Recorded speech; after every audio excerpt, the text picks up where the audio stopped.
June 1st is right around the corner, and there is 2 new Star Wars sets releasing on June 1st. So today I'm telling you guys whether you should buy it day one, wait for clearance, or just skip it A lot of overall. people thought the helmet line was over for Star Wars, but it is not with the Imperial Remnant AT-RT Driver helmet. This one's $70 with 775 pieces, of course, on June 1st. So it actually is a very nice price increase, nice one to sort of come back after a lot of people thought there wouldn't be any new Star Wars helmets, especially after the minifig being in the Sauron helmet and no minifig in this set. It is from the Mandalorian and Grogu movie. It's just its only appearance, but it does look very, very similar to a hover tank pilot from Rogue One.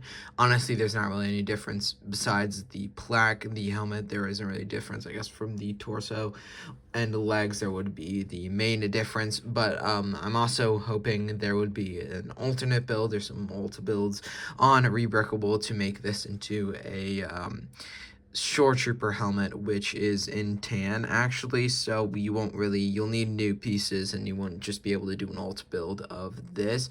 So I wouldn't really get this specifically for an alternate build of a Shore Trooper, because you will need to get those other pieces, and I believe there are some new pieces in here, I guess exclusive, but probably will be used a little bit later, I believe. In the helmet overall, I mean, it looks nice. It's not something I'd get $70 for though, even though it is priced per piece, I guess a little better than price per piece.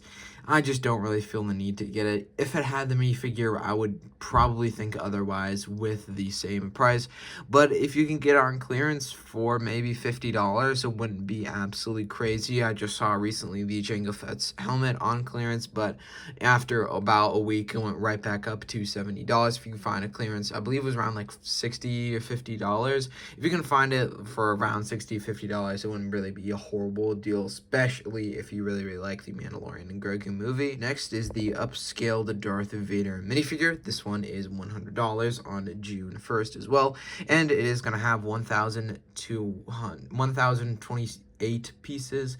So price per piece, it doesn't include a Darth Vader minifigure because it is essentially a bigger Darth Vader minifigure, and it is technically not a Lego Star Wars set. I just noticed that, even though the box art shows it as Lego Star Wars. Lego.com classifies it as minifigures, which I guess makes sense, but I think it is a Lego Star Wars set rather than a minifigures set, so I don't know if you really want to qualify it as a Star Wars set. I mean, at least the box art definitely does. Lego.com probably just got that wrong right now, but overall, it looks like a minifigure. I mean, some parts I don't really like. I do like sort of the idea of the upscaled figures. The other ones they've been doing are pretty nice. Some of them not really that good. And this one I don't think translated really, really well into the upscaled minifig form. I feel like some parts just don't give that like sort of clean minifigure vibe they want to have, and a lot of the mold parts are really exposed and a little bit too like blocky, and it doesn't really make it feel like just a bigger minifigure. But the lightsaber is probably one of the main parts. I think is maybe a little bit too long.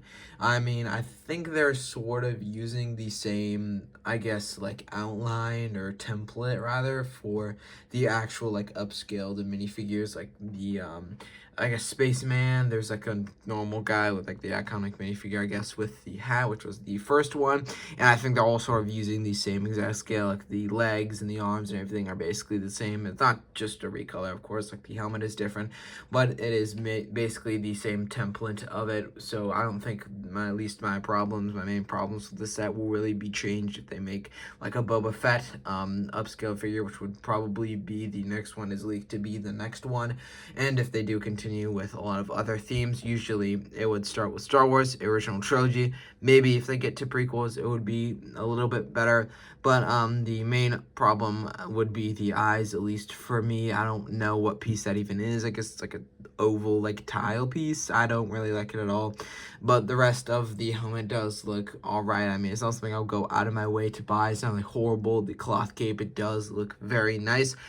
if I got the set, I would probably get the cloth cape and see if it could fit on the bust. I don't think it actually can. I think it might be a little too small, but that's what the bust really needed, honestly.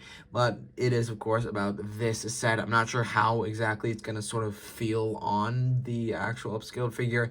I mean, it's very nice we're getting a cloth cape for this, which technically, I guess, is a form of cloth. I mean, is a very, very, very big cloth piece, at least, of course, is the upscaled figure. But I'm just not sure how it will, I guess, rest on the minifigure itself, because most of these images are a little bit edited here, maybe in the lifestyle images. This lifestyle image doesn't have the cape on. This one it does. It definitely seems very thin in this one, like you can almost see through it. So it probably will actually be like that in real life, or look like that in real life. Not really the greatest. I mean, I'm not really a huge fan of this. Again, not going to go out of my way to get this.